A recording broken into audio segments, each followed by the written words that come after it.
ಚಟುವಟಿಕೆ ಹೆಸರು ಬೆಳಕಿನ ಪ್ರತಿಫಲನ. ಇದನ್ನು ಮಾಡಲು ಬೇಕಾಗಿರುವ ಸಾಮಗ್ರಿಗಳು ಟಾರ್ಚ್ ಮತ್ತು ಕನ್ನಡಿ.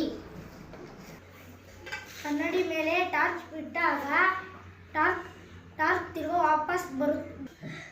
ಕನ್ನಡಿ ಮೇಲೆ ಬೆಳಕು ಬಿದ್ದಾಗ ಬೆಳಕು ವಾಪಸ್ ಬರುತ್ತದೆ. ಬೆಳಕು ಗೋಡೆ ಮೇಲೆ ಬೀಳುತ್ತದೆ.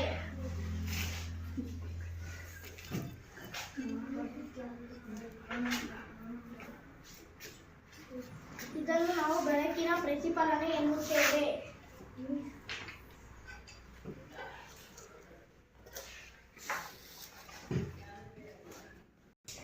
ಬೆಳಕಿನ ಕಿರಣವು ನಯವಾದ ಮೇಲ್ಮೈ ಮೇಲೆ ಬಿದ್ದಾಗ ಮತ್ತೆ ಬೆಳಕು ವಾಪಸ್ ಬರುತ್ತದೆ. ಇದನ್ನು ನಾವು ಬೆಳಕಿನ ಪ್ರತಿಫಲನ ಎನ್ನುತ್ತೇವೆ.